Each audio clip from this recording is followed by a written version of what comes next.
Did you ever have a moment, Sobes, where like Carey Price is good, obviously when you go there, but when you're playing with them, you're practicing day in day out. When you're just like this one moment, dude, this guy's nasty. We got one of the best goalies in the world right here. What a treat this is to watch him. If I look back, at some of the goalies that I played with, and, my two goalies when I was in Russia, Vasilevskiy and Sorokin.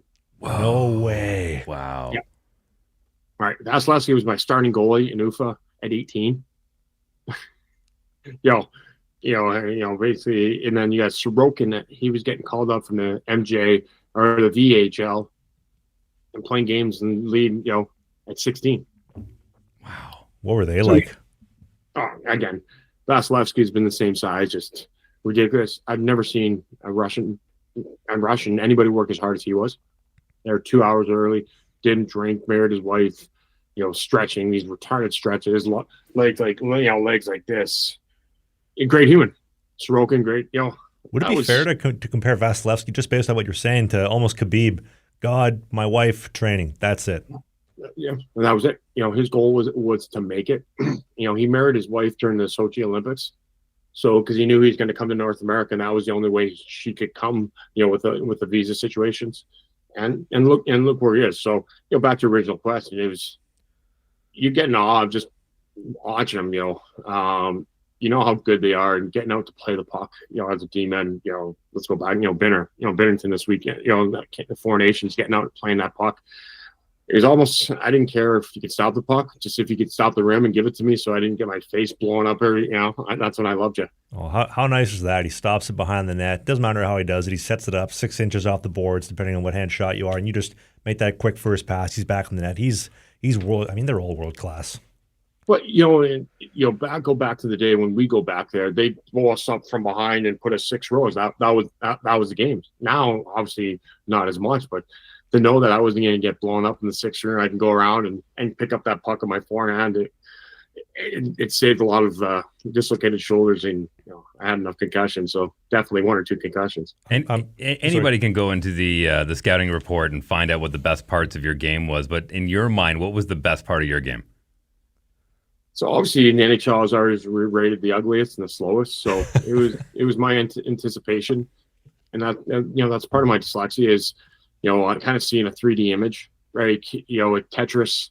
So I kind of knew where the puck was going, before they did, because you can't be that slow and not be okay. And obviously at the end of my career, shot blocking, I knew where those lanes were because of my dyslexia, and because of my spatial awareness.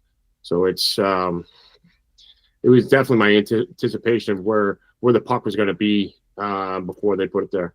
I got two more for you. Game 7, overtime. Who are you putting in net of all the goalies you played with? I know you had one in net for overtime, but got to pick one. Got to pick one. I would probably go with Vasilevskiy for his size. That the way he plays, the way he can cover that, obviously, and go Luongo. That's why he was so successful. Got to go with Vasi. He's played a lot of games in Tampa, but good kid. Love him too. Blows my mind how he's able to. Like I'm a big guy, right? I'm 6'5", and I'd move anywhere near what Vasilevskiy can do, but just his range and just all the physical attributes he has that a Dustin Wolf has, but in a 6'5" package is insane. He was always there 2 hours before stretching, and he didn't get that way. Obviously you got to have natural talent, but there's goalies that make themselves look small, and there's goalies that make themselves look big, and he just back in the day when we were playing in Russia, you used to get a breakaway, paddle down, you'll go to his backhand side, and he'd flip out his little butt end of the stick, and KHL, that's when the lockout when Ovi was there, Backstrom and Kovalchuk and Matt.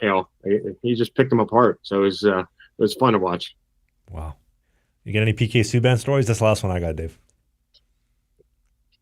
I love that smile, by the way, Soaps.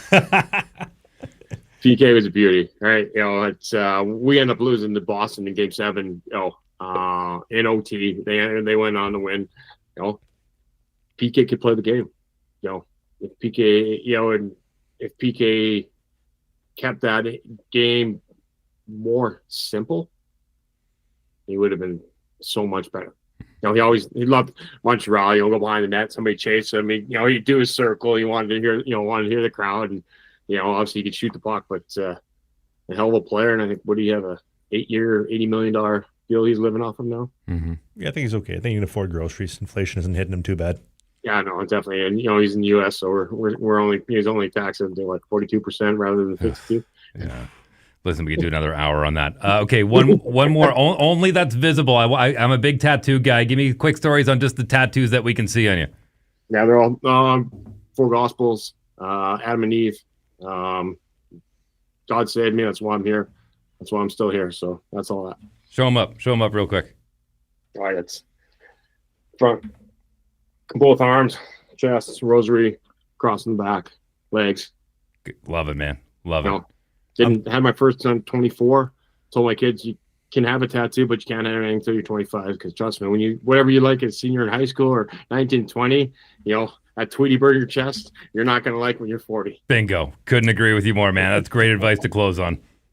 Does it not feel like no tattoos is the new tattoos? Like everybody has tattoos nowadays. I know you're covered in tattoos. I'm au naturel. Nothing there. You don't put bumper stickers on a Ferrari. That's true. I'm all about shock value. That's when you put something on there for a reason. How do you think I got him to comment on the Instagram clip and then start the conversation and get him on the show? This is how you do it. We do a hockey podcast called Sling the Biscuit every single Sunday. The clips, the bite-sized chunks are right here. Only the hits, the full-length show, which you don't want to miss, is right here. That's Dave. I'm Travis. We'll see you soon.